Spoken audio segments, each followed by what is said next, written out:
How's everybody doing? Welcome to Harris County Criminal Lawyers Association. Harris County Criminal Lawyers Association, reasonable doubt. I have two of my friends, two of my esteemed colleagues, and two of my very best friends, elected officials, Judge Wright and Judge Bynum. Judge Wright, how you doing, sir? I'm good, JV. How are you doing? Very good, very good. And I will say, me personally, re-elect Judge Wright. That's how it is. It ain't the views of HCLA nor Mark Purtle over there at Houston Media Source, but that's me personal. Also, me personal is saying, go Judge Bynum. Judge Bynum, how you doing? Hey, hi everybody. The man, the myth, the legend, the defense attorney extraordinaire, the judge. Former, yeah. Top of the top. There it is. Judge Bynum, re-elect. This Jay Bella here. Hi. Also, with two wonderfully new re-elected board members, Justin Harris. How are you doing? Hey. Good. What's up? And the Good. new secretary, Miss Kate Farrell. Hi. Good evening. Hey, congratulations. Congratulations. Thank you. Yeah, good Please stuff. call me Madam Secretary. Thank you. Madam Secretary. But do we have to put the E at the end? Yes. Okay. No, there's no E at Madam as like an address. There's no E. Or But also, don't. like, or don't. you should, we should all be moving away from this gendered language anyway. Be like, chair, like, I don't know, comrade secretary. Oh, I like Comrade Secretary better. Chairperson? Nope, Comrade Secretary. Thank you. Is there an E at the end of comrade? There is an E at the end of, so look, everybody's happy now. We got our trailing vowel. I didn't necessarily want the trailing vowel. I just wanted a little bit of clarity to make sure that we addressed Kate appropriately. In the 20 years of this show, no one's ever used the term trailing vowel. We're getting very sophisticated. Thanks, Judge Bynum. You do have a really smart guy on, so there you go. So turn it over to JB. He's that's it. JB's the smartest one here. Well, beside Kate. Yeah, no. Sorry, on. Justin. Hold on. No No apology needed. Judge Bynum has the best pedigree amongst us. I just know I'm at the bottom. What is that? What are we even talking about? What is the topic of the show tonight? No, we're gonna talk about. It feels like it's like the Zoom show. Let me just say, like, can we talk about this look? Oh yeah. The Rod Blagojevich. I added some of it. The other guy from Wham. This is what I used to give Franklin a hard time when he was the host. And that was Franklin too. That was I know. That's why I saved it, because it was just that amazing. I love it. I will say the how is it, Judge Franklin? I mean, you came on Democratic Socialist, and you're about to hit your 4 years. How has your tenure been on the bench, man? Oh man, I don't know. It's just like it's like going on the talk show. It's like, so tell me about your mother. It's like, well, okay. I will say that that people are like, oh, I'm so scared to go in Franklin's court, Judge Bynum's court, because I don't know what it says on the website. And then I'm like, well, go look on the website. Well, that's really, I mean, so it's really important to me to, and the thing is, all right, so look, the website, I'm triggered now. We have actually a running joke in the court about, knowing to use the kiosk. I swore in a lawyer the other day, actually Noah Feldman, who's working at the public defender's office right now. And he used to be my neighbor when I lived in the Heights. And, I swore him in. I'm just like, great, now learn to use the kiosk. I'm like, welcome, counselor. Like, figure out the kiosk. I look, to the extent that anyone is ever, afraid, I would be more afraid to go in. Everyone's their own, everyone has their own sensibilities, but like, maybe I am like, I want people to perform, you know what I'm saying? Like, we're on stage, we're working for people, you know what I'm saying? And so if I'm ever demanding, it's that, but while being demanding, I try to be like, so I don't even think I am, frankly, but like, I try to be clear about what the the codes are and every arraignment I do, I'm explaining to people what's going on, like it's the job. There's a lot of teaching to the job. So like nobody should walk in there and be like, oh, I don't know what's going on. I'm afraid I don't know what's going on, because like there's more out there about what's going on in my court than there was like, before. But well, Judge, I will say, something that I've seen in your court that I definitely appreciate is that you take the time to speak with the defendants in your court in a very clear, respectful manner. Make sure that they understand everything. You don't just use legal language that they're not going to understand. And you really do take that time. And I think that is commendable in what you should be doing. So I appreciate that aspect of your court. And as far as making attorneys perform, the only reason they don't. So I must not be. Well, the only reason you're going to be scared is if you don't know the rules and you don't know how to do your job, right? Like if you know what you're doing, it shouldn't be that difficult. Yeah, right. I mean, it's and I'm patient with people. I'm the most patient person in the room. It's my job to be, So, I mean, but JV, you asked me like, and I appreciate y'all saying that.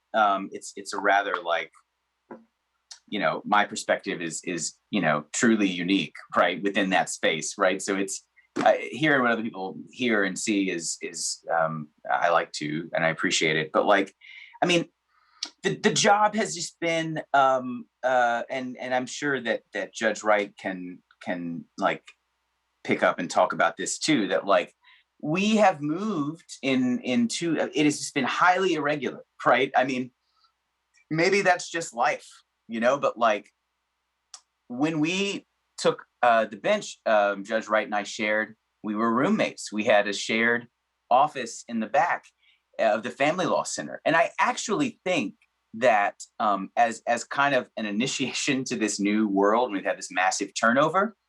I mean, judges, if they're in office long enough, and I would say any single person that had this job long enough, would end up like, like some people have, like sitting around at meetings and the topic of conversation is like, I had to wait 90 seconds to get in the parking garage this morning. Like, how can we deploy agencies and the county bureaucracy to like, it's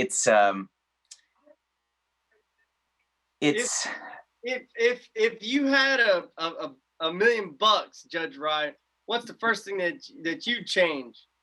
If you had $1 million and this is how it's going to fix it, is there waste, or do you find that so to the CJC, so it's a big government orifice, all right? I mean, at the end of the day, there's always going to be some waste. There's always going to be some abilities for things to get better.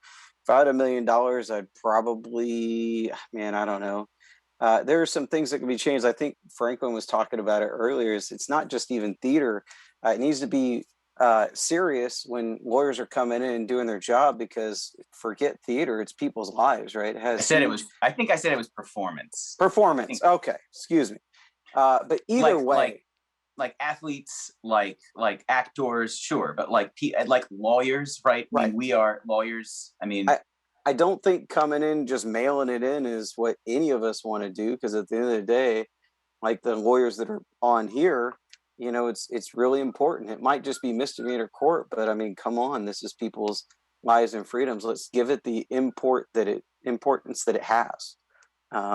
Let's go with that, and let's actually know what we're doing. I don't know about the kiosk because Franklin is a lot more technologically advanced. I actually took a couple pleas in his court today, and they don't do paper, and I was lost like a deer in the headlights, but I got through it. Hey, I'm learning the kiosk too, so maybe I need Franklin to scold me and teach me that some more. But like, end of the day, like, there's a lot of stuff we could do different. I mean, heck, we're living through construction in that building, which could have been done when we were in the Family Law Center, but here it was not done. And but no, it couldn't have possibly been done in that timeline.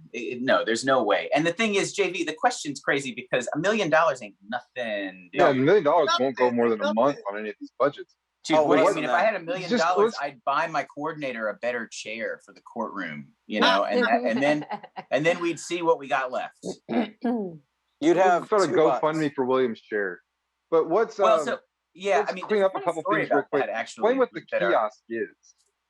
We haven't really talked about that much on here, and couple of years. What's the kiosk for people who Also, don't know? the kiosk is the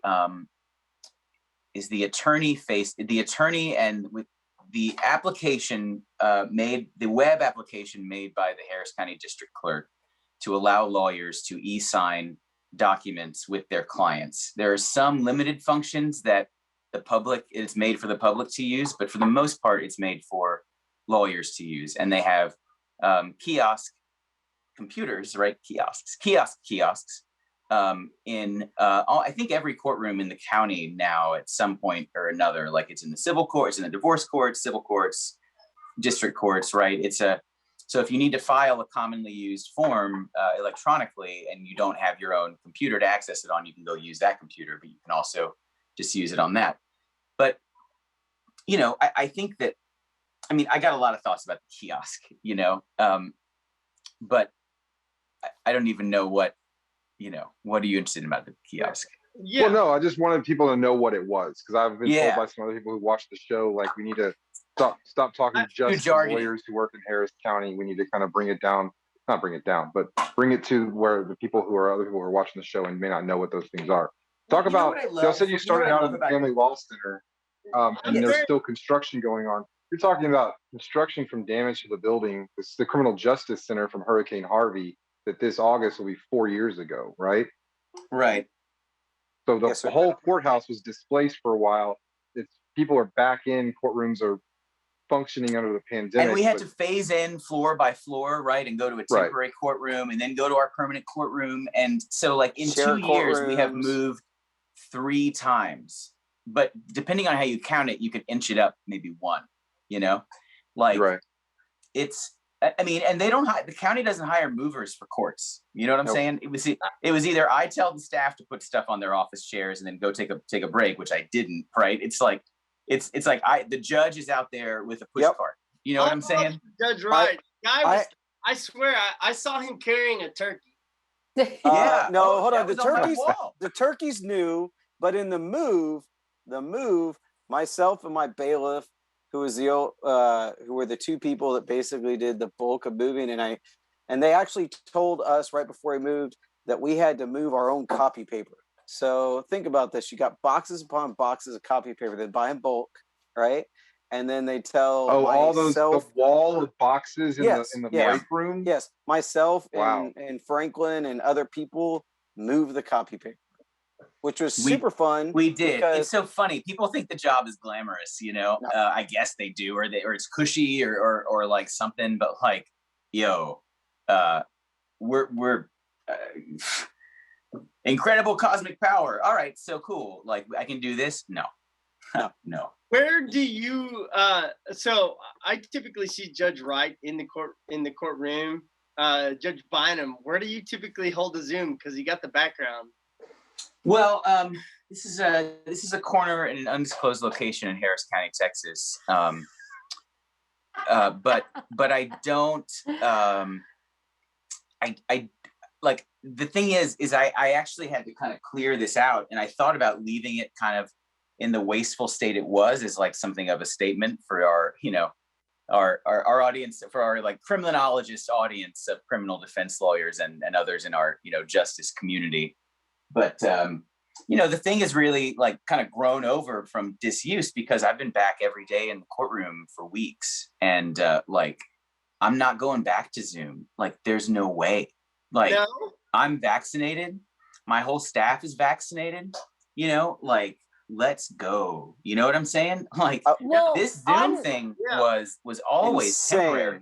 The moment that I could come back, I did. You'd be crazy to not once you felt safe.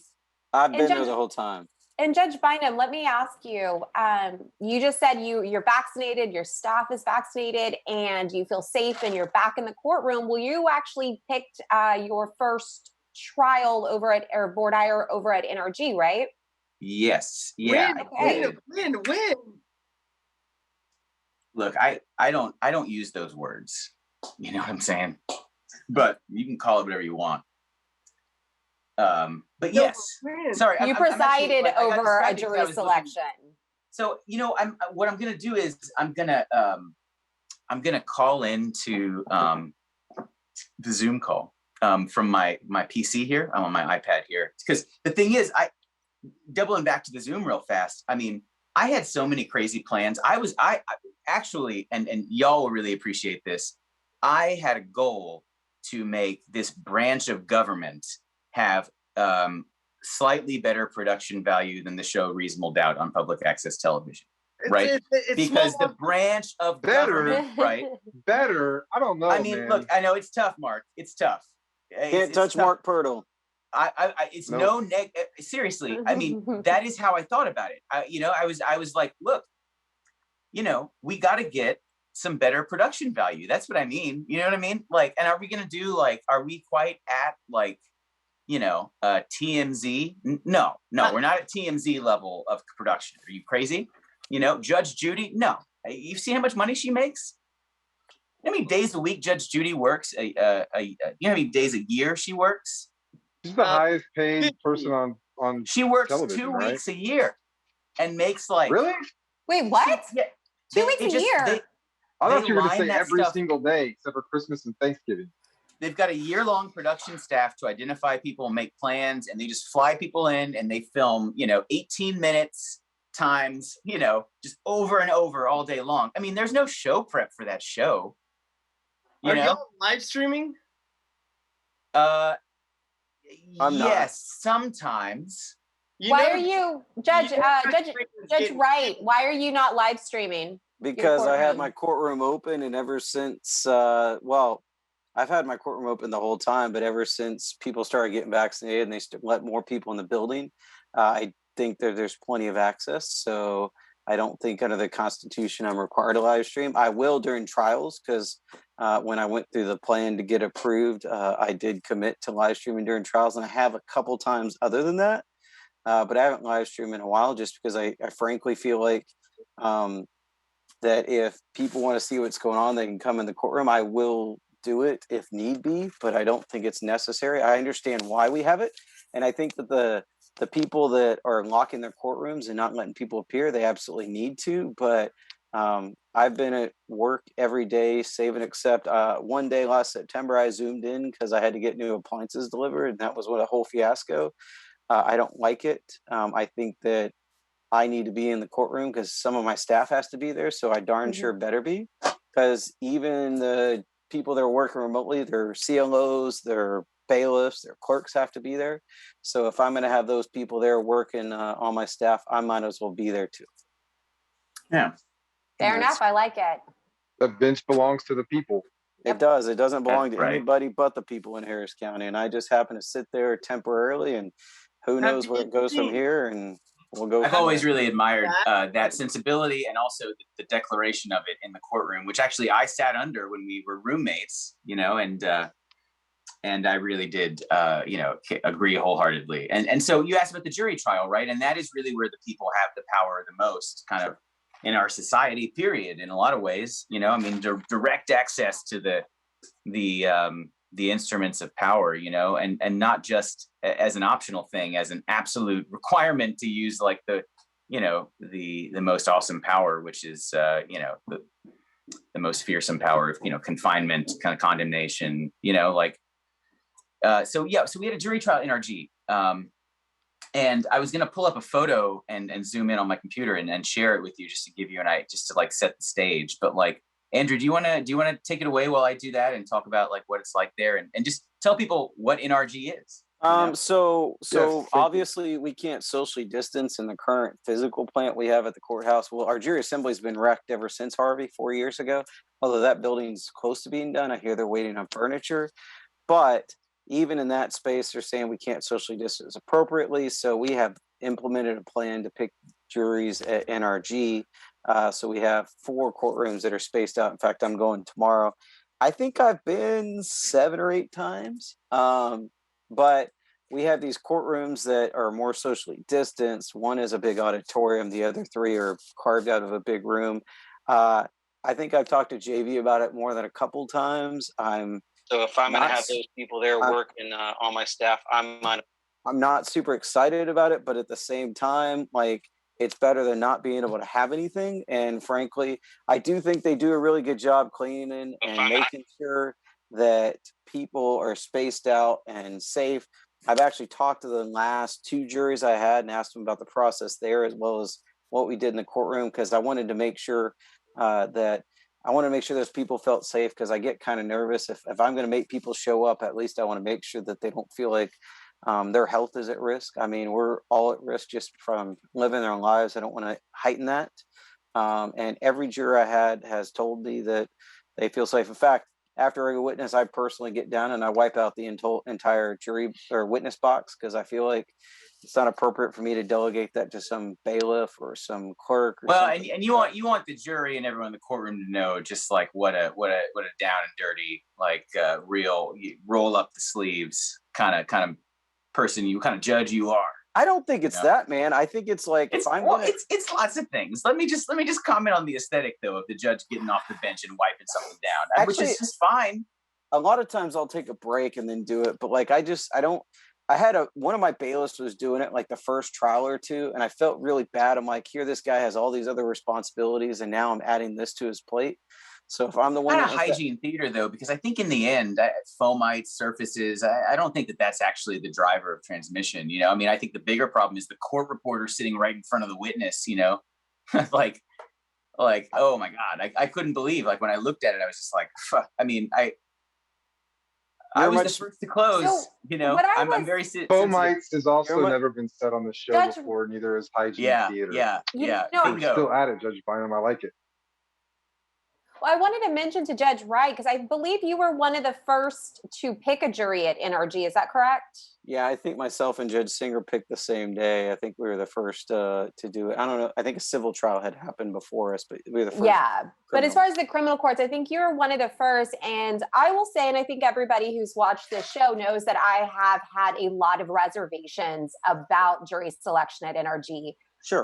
But I helped pick a jury today with Miss Allie Cannon, and you know, I still have, I think, objections. Yeah. Well, not that I know I still have objections to it. And I think they're valid legal objections. However, that being said, it was not as bad of an experience as I thought it was going to be. Now, our particular judge did let them take their face mask off, and they just kept the face shield on. Correct. And so, on at least with a misdemeanor jury where you only have 30 people, we had a pretty good look at everybody's faces with just the face shield. Were you in the pavilion or were you in those carved up rooms? We were in just like a flat room. Yeah. Okay. Not the court 1 or 3 or something. Okay. And it was just, back. With only 30 people, it wasn't hard. There was, of course, a pole in the way, but I just stood up and, got where I could see everybody. Correct. So, with just the face shield on and 30 people, I think that was fine. I think a felony trial, I wouldn't be able to see their face with a face shield, at the back person, obviously. And I'd probably agree with that. And I encourage the jurors, hey, when you're responding, please take your mask down and just answer. But then when you're sitting there listening, please, if you feel comfortable, you can leave it off. But, if you feel safer leaving it on. And I've had some people that refuse to do it, but, Yeah, that's what the judge today gave that option, and everybody took their face mask off and left it off. Everybody seemed pretty comfortable. I think it's kind of the times are changing with the amount of vaccinations. So yeah, everybody seems really comfortable. It was not as bad as I expected. I will give it that. Did y'all make, Kate, sorry, did y'all make objections to the process before trial? Yes. Okay. Just to, preserve error. Yeah, I know. Sure, for sure. So, Kate, you had a visiting judge for the voir dire, and the trial court judge will take that back over when testimony starts. Is that right? Yes. Who sat him? Yeah, Judge Clinton. So, it was like an hour and a half voir dire. He does a good voir dire. I mean, Judge Clinton does a good voir dire. He does everybody's voir dire, and I'm not saying anything I didn't tell him today. Of course, he told the Vegas story. Man, did he say, I'm Judge John Clinton, not related? Yeah, I was a prosecutor twice in his court as like a 3 and a 2. And then, I've done quite a few defense trials in there. So I've heard his voir dire for many years now. And it was still the same voir dire. And I said all of this to him today, so I don't feel bad about it. But it is such a long voir dire, and he steals all of our good stuff. Nothing beats the Mark Canelo's 3 hour. Oh, it was more than 3, No. man. Are you kidding? Like, Yeah. we'll break for dinner, and then the state will get up and speak. And then at midnight, the defense might be able to say something. Judge Ellis, by the way, I mean, I don't think a lot of people know this, and people, this is like the OG Twitch stream, right? Like, I can get on Twitch and watch micro television. You know what I'm saying? And I'm not. This is bigger time than Twitch, Mark. I'm sorry. But as far as like, speaking to an intensely interested audience, I mean, this is OG stuff. You know what I'm saying? It's a good old Vegas story that. Vegas story. Yeah. Yeah. Wait, but what was I going to say? Micro-targeted. I forgot. Yeah. Whoops. How long did y'all get to speak to the jury yourself, Kate, since he did an hour and a half? What did y'all get, like half an hour? Yeah, he gave us 30 minutes. He ended up, I should say, Ali still had some things to go over because obviously with the mask and the microphones not working and some of the number and court reporter issues, it does take a bit longer for some of the simpler things to happen. And so she still had more things to do, and he let her go until she was done, but he had said 30 minutes. How was I usually give 20 minutes. I'm pretty strict about 20 minutes. You know what I'm saying? Because 20 minutes? Judge, can I start making my objections now to only having 20 minutes? Or just wait till trial? Well, Judge, the law is 20 minutes, I'll tell you, it's 20 minutes as long as you have something to talk about. You know what I'm saying? And if you do, you can have it. And I think that when you did, I let you. You know what I'm saying? But like the rule is 20 minutes. Oh, I right? did I did your first word diary ever. Me too, Tyler. Me too, Tyler, and me too, Rob. And Kate, we're all reading these comments. And Justin, if you would have come to our brainstorming session the other day, Troy McKinney took us all through how to properly do the offer of proof for getting more time. But you know what? And so let me tell you. So let me tell you. So you plugged your brainstorming. Let me tell and called me out. Next time, remind me. All right. So listen. Let me tell you a story actually about that particular legal issue. Right? Is that the local published case was a case that Grant Shiner tried in county court, and he did it perfectly, right? He gave the list of issues, I mean, perfectly as it was described in the existing case law and on, as far as proving harm, right? Because we all know on appeal, right? The problem is proving harm. You know what I'm saying? Like, they can be wrong as the day is long, and they often were, but the appellate courts would enter this fantasy land where he's guilty anyway, fantasy land. But like, Grant got that reversal on the case that, if you look up the case, the local published case, right? And then he did it again. He did Grant did. He tried a case later, did the exact same process, right? And then the Court of Appeals was just like it was in district court instead of county court. So they were just like, never mind about all that. You know what I'm saying? Like, our results-oriented appellate courts like strike again, because like, what is the law anyway, right? I mean, like what does it matter if they aren't even, if the Court of Appeals is so results-oriented, or at least used to be? I mean, it's what's the purpose of the law? I mean, but I was just so struck by that because I've been complaining about inconsistency in results-oriented jurisprudence, which is a oxymoron if there ever was one. And, to come across this case where the exact same lawyer did the exact same thing under the exact same circumstances. How often does that happen? Because the circumstances in this are very controlled, The judge says, have a seat.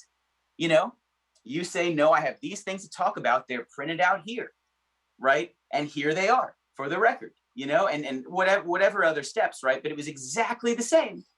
But like in a DWI case, sure, we'll reverse maybe in like the year like 2002 or whatever. I'm not trying to, but like in the year like 2012, I'm just making this up, in a district court in a sexual assault case. Oh, no. Harmless error. Yeah, no I don't think so. No. Yeah, So I want to go really quickly to a couple of our comments on our Facebook feed. One, let's do a shout out to Tiffany Hill for a not guilty verdict. And I'm not sure what court that's coming out of, but congratulations Judge Bynum's to her. trial. Judge Bynum's guilty. Oh, perfect. Congratulations. We also have some comments about, why is it that y'all are having trials when there's still a risk of COVID? Is there a particular reason you have for wanting to go to trial right now? Well, I mean, why is DPS open? Why is the government functioning at all? Because it has to. We're a branch of government. We did our best for a year. We did, and I was the first to close, and I've canceled batches of jury trials at some of these lulls over the past year, these foolish, optimistic lulls, foolish in retrospect, And I remember just being devastated that I had to call off a month of trials when I desperately wanted and needed and have been charged by the people of Harris County to run this branch of government for them, And so, but why? Why do you say you have to? Like, I mean, you're running docket every single day. I'm there most days, and business is getting done. Why? And Judge Wright, you cited all the people who are vaccinated in your court, and Judge Bynum, you did as well. But you don't know about the jurors who are coming in, the witnesses who are coming in, the defendants who come in for trial. Why does it have to happen, particularly on a bonded case? And I'm not asking that question to challenge you necessarily. I'm just asking. Because no. I mean, what's the alternative? Right. I don't know. Because it has keep staying to on Zoom and keep doing what we've been doing. It has to go. But even when we were on Zoom, but why does it have to go? Why does it have to go? Because there are people in custody. Was your trial? A simple way Tiffany's to put it. client in custody, or was Tiffany's client on bond? I can't talk about. I can talk about what I can't talk about details of a case. That's fine. I'm not comfortable doing that. But I can tell you about what jury selection was like. I can talk about things that I went through this week. Sure, and I'm fine talking about that. But that cuts to the heart of the issue, right? There are people in custody, right? Not many in county court. I don't think I have anybody in custody right now. If I'm remembering correctly, I usually don't, except for they're bonded out on my case, but they're being held on right by like another judge named Franklin or something. And maybe this, I think what I'm hearing is that it has to keep going. If we don't do something now, the backup is going to be so extreme that even though maybe the defendant is on bond, I mean, this is going to cause such a backlog in the wheels of justice that y'all have to do what you can. Is that kind of what I'm hearing? That it's just we've got to get this wheel going. I don't even think it's that we got to keep this wheel going. It's like I had a person in my court today that said, "Hey, I just need to get this thing resolved." And I think that look, a lot of us, hey, we've got this really unprecedented, terrible public health crisis that we need to put everything on hold, and we did. But there's a certain point that, we got elected to do a job, and I think if we're doing our job just to sit and press hold, I don't think at a certain point is acceptable. Okay. At least that's how I feel about it. And I will say on the other point, even with my reservations with the NRG board I will say that is probably one of the best cross sections of the community I've ever gotten on a panel. And I don't know, maybe my panel just happened to be that. No, that's been my experience too. I actually when I picked my first jury, I was really worried about that because I thought there would be only very specific cross section of our community that would show up. And I was actually kind of impressed. I think it's pretty much on par, sometimes better, sometimes slightly worse than what we would have gotten pre-COVID. I've set 5 juries, and every petite panel that I got at the end of the day was the most diverse and the most favorable cross section I've ever seen. And let me can I show y'all? I think I have the screen share set up. Can I share a photo of what we're talking about? Sure, please. Mark's got Oh. I think I got the button. I got the button. Oh, host disabled. No, all right. See if you can. If you can enable it, I can show you all a photo. Flip your computer, flip your laptop to the I camera. could do that. I could do that. I'm low tech, Franklin. That's the way I roll. Mark, it's under the security setting. Look, as the screen is being shared, Court Akers asked, some are asking for speedy trials, even on bond. What are they supposed to do? NRG isn't ideal, but it's viable and allows the cost to continue. Here's what I really want to get to, y'all. And I know, like, it's 35 past, and I would love for it to flow naturally to that point. But let me just cut to the chase and talk to y'all, because Justin, I've been meaning to talk to you personally about it because you've shared your reservations, and I have great respect for them. And actually, I'm listening to what people are asking, even if they're not telling me, don't do this or don't do this I can just hear from the questions what people are worried about. You know what I'm saying? And people are telling me and asking. I'm just a contrarian. I like to ask why. Well, so a lot of defense don't read anything into it. We can talk though. You can call me. We can talk about it. But I'm not. Don't read into my question. It's the MO of being a defense lawyer. It's the MO being a defense lawyer. Is that so? But here's why I want to speak just like directly to the entire community of y'all, the hosts, the lawyers, the justice community, the people who just love the show because it's amazing. And have followed this space opera at 1201 Franklin closely over the years, is that absolutely when something changes, what the standard reflexive and actually like appropriate and historically developed response of the criminal defense bar organizationally and individually is to say, no, nothing new, right? This is bad, right? Like saying no is what saying no, stop, right? That is what defense lawyers do, with great grace and heroism, but that is what they do. And so sometimes with these and if you were to ask, when I was a defense lawyer, if you were to ask me what I'm about to ask of y'all right now, right, I would have been like, all right, well, that's nice, but no. So I, just understand that that's the place I'm coming from when I tell y'all this. And that is that this thing is crazy. You know what I'm saying? It's crazy. The idea that we're in individual pods. I want to show you the picture because I took a kind of a wide-ish view of the thing. All right, it is enabled. Okay, so here we go. All right. So here it is.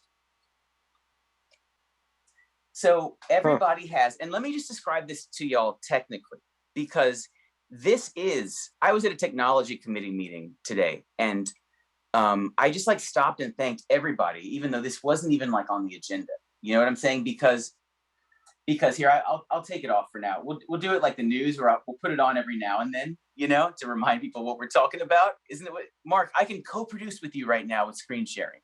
Yes. All right. So listen, I look at that and I'm like, that's a nightmare. How is my client going to get a fair trial there? Now, take me into the courtroom as it looks right now, as a defense lawyer, and I would tell you the same thing, So it's not like it's going to get any better. But at least from my perspective, back when I did that work, it's that, listen, this is better in some ways, right? And this is also not permanent, not at all, right? And so something I've told lawyers in my court or, prosecutors, sometimes defense lawyers about arguing furiously about temporary rules. I'm like, do you like comic books? Because I do. And there's every now and then in a comic book, there's a whole crazy timeline that is going to end. You're going to go back to your, same Wolverine. But and so there's not a lot of sense getting too hung up about what's happening in that alternate world. You know what I'm saying? And we're all doing our best in the alternate world. And so this is going away. But if anybody has the opportunity to do this for a client that needs it, it's actually an improvement over the existing process in some ways that I think can be very that can prompt some thoughtful contemplation of like the nature of the work and the courtroom and what we're doing in there. And here's what I mean, right? And I won't be much longer. So let me put the picture back up. All right. So each person, this is a technical accomplishment too, right? Each person has an individually wrapped microphone and a little speaker box in front of them, but the speaker box is not what they use. They use very nice, actually, Sony headphones that are individually wrapped, and they come in, it's like going to a silent disco. They come in, and the thing is, everyone is so far apart. I tried hollering at people from time to time just to be like, I don't want to put all this on. All right, folks, you know, and they're like, no, can't understand a word, you know? And people are so far apart, right? And they're given free face shields and masks. But the headphones, right? And there's a practice tip that's coming too for those of you that plan to go down there, because I have an Amazon order coming tomorrow to help me down there. Every lawyer, every juror has headphones plugged into a wireless, at their chairs it's wired, but for the lawyers it's wireless. And then there is a Shure SM58 wireless microphone at the podium right directly in front of the judge's table, in between the counsel tables. That is a very nice microphone. You know what I'm saying? And the whole audio setup is top of the line. And so that is all to say that it is a much more intimate experience, right? Paradoxically, because even though people cannot hear my voice when I use it, right? When I do talk into the microphone, and it gives you immediate feedback, so you hear how you sound, right? Just like radio DJs, right? Or like I did in court. I had to listen to my audio when I'm in a professional audio production, you know? And it allows a much greater connection to the jurors, a very emotional connection that you just can't get by just like, okay, row number 2. All right, number 2. All right. And you can be soft and still say number 2, row number 2, and still be kind of talking at them. And this is it is just an opportunity for the limited time that we have it, right? If you have an objection, I'm sure, you know, like, those are meritorious objections, of course. You know what I'm saying? Like any objection to the process, like let her rip about this whole process. You know what I'm saying?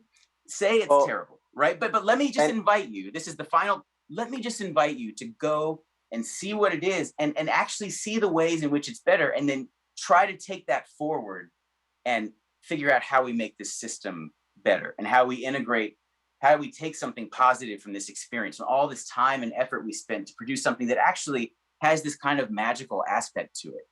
What is that all about? And Judge Wright, would you like to chime in on? Yeah. I had 2 comments to make as it relates to that. And the first will be real quick, and the second one's a little bit longer. The first one is, they're an open courtroom down at NRG. So if you wanted to go view it as a member of the public or an attorney with a trial coming up, you absolutely can go down and view it. And there are headsets there for the public. So even if you're in this big room, you can at least put the headset on with a wireless receiver and actually plug in and observe it, just like you could if we were still at pre-COVID days and you wanted to go down to 1201 Franklin and see. And I will say this, I think some of Franklin's points are very good in the fact that I will say that, you know, I picked a lot of juries at 1201 prior to the bench, and there were a lot of times people in the back row, you couldn't hear anything, or they'd say something and they'd, you know, talk very quietly, and you basically, you know, rather than calling them out, you would just move on or something like that.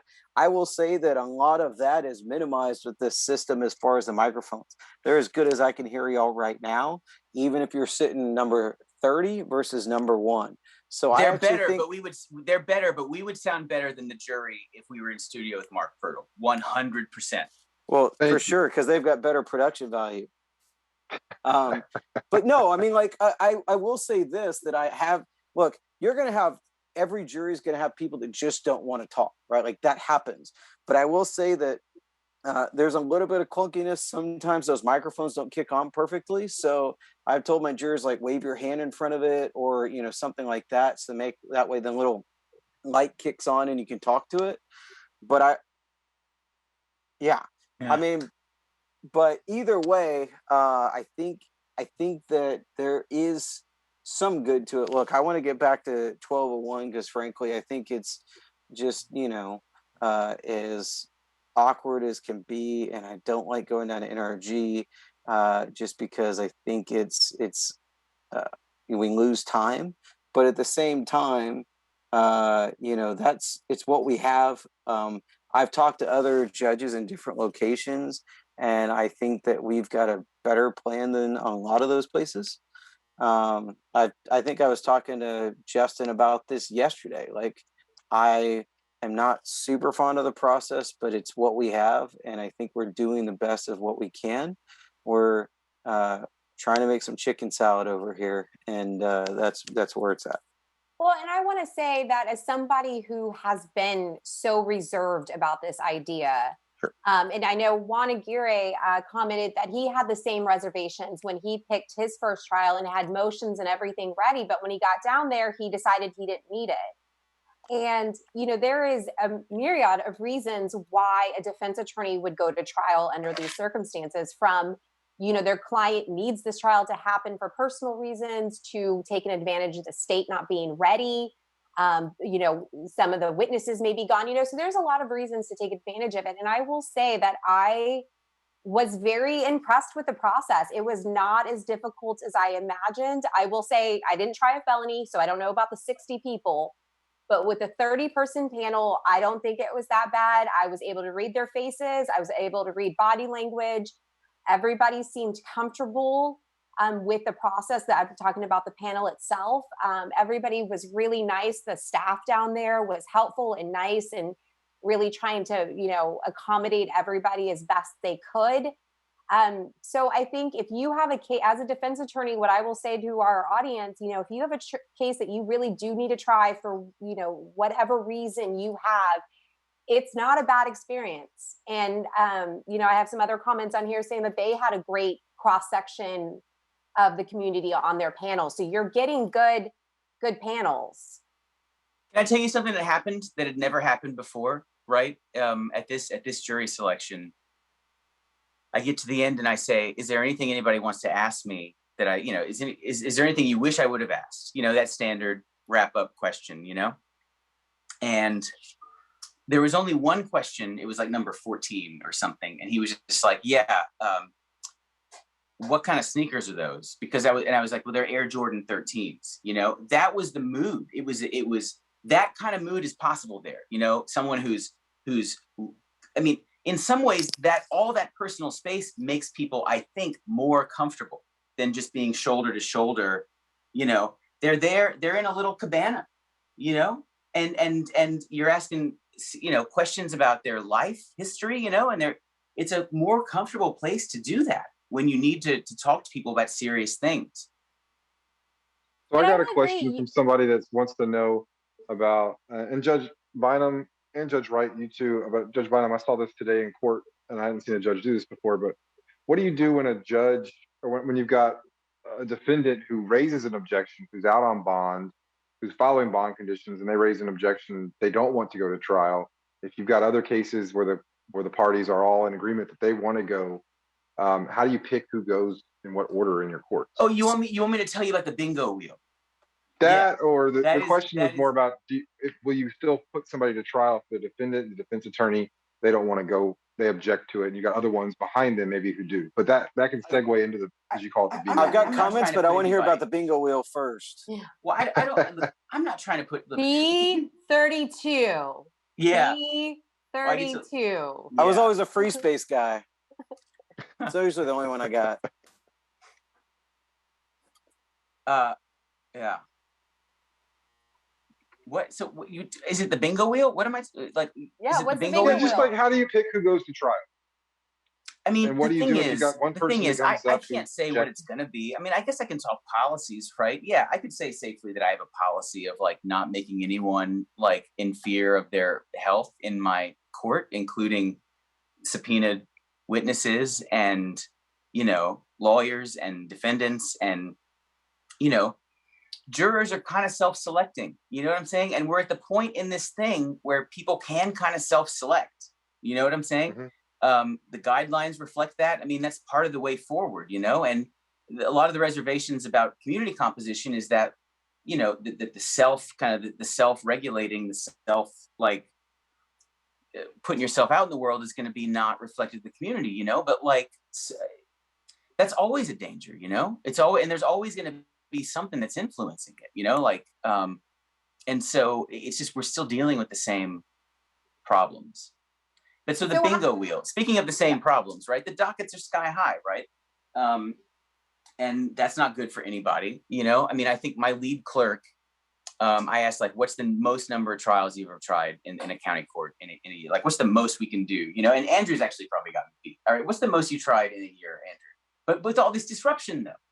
I don't know. I mean, probably the first year. So back in the day, I mean, yeah, right. Who knows, right? I don't know either, frankly. If you were to ask me, I wouldn't know. So it's unfair for me to ask you a question that I wouldn't know the answer to. I have a list. Try a lot of cases, and you probably are number one. I had a list when I set up for board cert, which I took earlier in April, but I don't know as it sits here today. But I haven't. I mean, I did that application last year, so I haven't checked it in a while. I really kind of love this aspect of the program that, like, since we have streamed so much, I guess you haven't, Andrew, but I have, and I'm doing it in the same space. It's almost like the backstage talk, you know, like the after talk, because we're on the same set, you know, it's in the same set that the court has been on for months, you know. Right. But so, okay, the bingo wheel, right? We have a lot of cases pending. The most cases that I think my lead clerk said that Judge Carahan had ever tried in a year, and I might be wrong, right? But it's like somewhere in the neighborhood of like 70 or 80, you know, in a county court. And she was like, if we ever do that again, that's JV Villa numbers. I mean, I was gonna say like 15 or something. Yeah, I was. No. I mean, they were like 80. That's like you have people deliberating, and you have a panel on the way. That's when you have a functioning jury room, a functioning courtroom, which we have not had our entire tenure. Tyler Flood tried like 55 or something like that in 1 year himself. Yeah, right. And the thing is, there's probably not more you can squeeze out of that. But a judge having nowhere to move around and having fewer scheduling, right? You can probably eke out, you know, a little bit more than that. And that's about what Yvonne said, you know? And so there's like, I don't know, 2,000 pending cases, 3,000 pending cases in my court. And we're at a rate of, I mean, you just do the math, you know? And so the system doesn't work for anybody if, like, we're just stuck in this thinking of that when a case is ready to be tried, that it's tried in the, you know, your call will be answered in the order it was received, you know? What do you think about? But so here's what we're gonna do. All right, here's the way we're gonna do it, right? And then I'll say this and I'll get out of the way, right? I got a bingo wheel. My court reporter Jen got it. I mentioned this idea, you know, like, and I was like, I keep meaning to get a bingo wheel. And that's kind of the cool thing about the job, is that I can talk about an idea and say I intend to do something, and somebody will be like, I got one in my garage, bring it, you know? And so we're going to number the cases in chronological or whatever order, cause number order. And then we're going to say, you know, 1 through, 35, 45, 55. I mean, and then there's going to be a number on a ball in each thing. And then that is what's going to be up, you know, because the system has to work, and all these cases need process, you know? And if we're just stuck in this thinking about what is what, then like, nobody's going to get justice anytime soon, you know? So that's all I got to say about it. Okay, so not oldest first, or it's going to be the random luck of the lottery draw. Yes. I like it. Okay. That's more extreme than I'm willing to go. I usually will. It's so funny. Why is that extreme? What Andrew does is he puts a big plot out on the ground, and he lets chickens go, and wherever they wherever they defecate. No, man, that's extreme, Justin. I disagree with you. I try to prioritize family violence cases because the code says that, and then after that, it's kind of where I'm at. There's going to be there will always be, you know, tiered preferences according to the law. And the thing is, people can go to the front of the line if they really want to. You know what I'm saying? And that's what you said in docket today. That's what you said in docket today, was if you can preferentially set cases, but if no one's chomping at the bit, but you've got another process. I gotta say, there's going to be some element of randomness in it. And honestly, that's a better way. all the cases are deserving of a process. Well, because of that fact that all the cases are just as equally deserving of due process, however a court chooses to select who's first and who's second and who's third and all the way down to 35 or 40, it's all the same. So I hadn't seen a judge do that before, and I just was curious, wanted to ask you about that. There's always going to be some operational give. You know what I'm saying? Where it's just like something has to go for some reason. Right. You know what I'm saying? Right. I mean, there's these principles, but there's also just what are we doing tomorrow morning? You know, and who's actually going to be ready to go to NRG, knowing that there's all these concerns. You know what I'm saying? Franklin's way smart. Franklin's way smarter than I am and can actually think of better processes. I'm not, so I just randomly pick stuff. You know, what they say is that it's a slam dunk reversal because NRG isn't being live streamed. Slam dunk reversal, also an oxymoron. That's the second one to show. And I've asked about that and asked how we can live stream it, and I've been told it's not technically capable because I would actually like to, but I've been told repeatedly we can't. Mark Pirtle's putting up the time cards, and yeah, so they've got all that my technology. Cherry seltzer. Individual headphones that the county provided for each juror, microphones that are motion activated, and they don't have the ability to tape someone's iPhone to the wall and click start Zoom meeting or just live stream it. I'm with you on that, Judge Wright. I don't think that's really correct.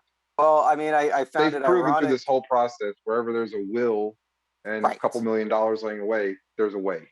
Well, but JV only wants $1 million. That's right. There's a lot to do. Dude, there's a lot to do. I was told, Judge Wright. What you got, Judge Wright? When I interviewed, they asked if I would live stream to get the approval, and I said yes because that was a requirement. But yet they don't have it in NRG. I'm just going to put that out there. Judge Bynum, 30 seconds. What you got? Oh, dude, I love my brother Andrew Wright so much, my old roommate, you know. And I think that actually having a crop of judges that had to be roommates, had to bunk up, you know, a little dose of humility for people that do this job, is really a good thing. And I think we have some great ones, and Andrew Wright is definitely one of them. And proud to be his neighbor. Thanks, but he's beat me in the hair department now. It's terrible. I had the hair. Now Carson Yoakum is talking about hair, like, of all people. Carson. Well, that's ironic. Carson has been bald since I officed with them 15 years ago. Kate Farrell, what's up? Last words, what you say? This was a great show, but I will welcome these guests to leave, so I will have the best hair next week. Justin Harris, what says you? I still think you have the best hair, JV. That's incredible. Hey, no. It doesn't move. It's always the same. It's perfect. For everybody on the live chat, Tyler, Victoria, Rob, Ronnie, Sean Darvishi, Kate Farrell, Judge Wright, Judge Bynum, Justin Harris, Mark Pirtle, J. Julio Vela, HCCLA Reasonable Doubt. Adios, amigos. Be kind to everybody. Love you guys. Be safe. Likewise.